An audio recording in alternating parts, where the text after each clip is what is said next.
Welcome back, all of you guys, grade 7, grade 8, and grade 9, and even the high school. Because of the cancellation of the final exams, and you are asked to somehow make projects, we are going to take some kind of tips that would help you making your project safely. Actually, that one is gonna be very easy for grade 8, especially تانية أول, right? Because we explained that before.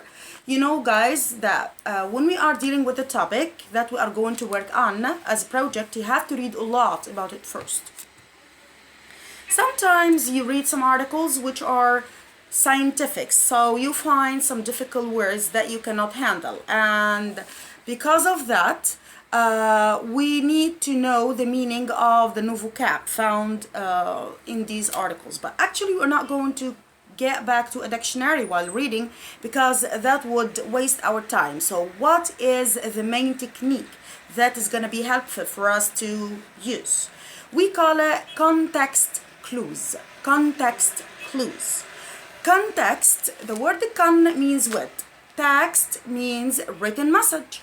And clues means keys or helping tools that would aid you, that would pave the way in front of you just to get the meaning of the new vocab that you find in the context, right?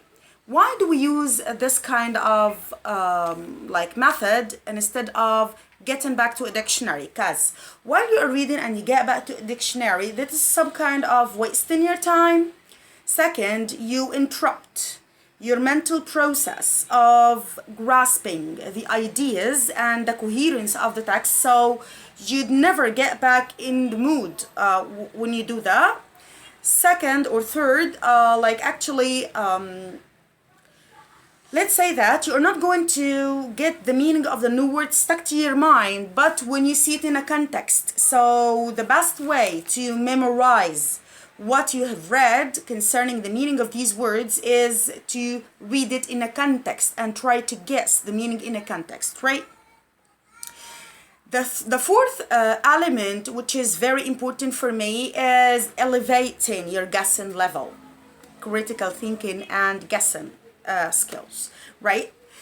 Let's move directly to that method, which is context clues. Context clues. We have 4 types of context clues. First, the definition, and you'd find it very easy, found after a relative clause, like which, like that, like who, where, whatever the relative clause that we use.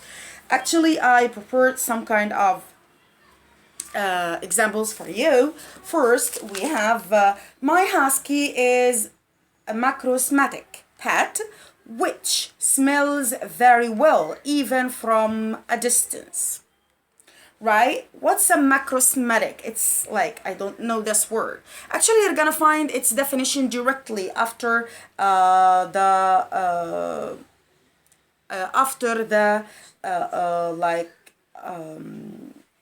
relative pronoun, which is which.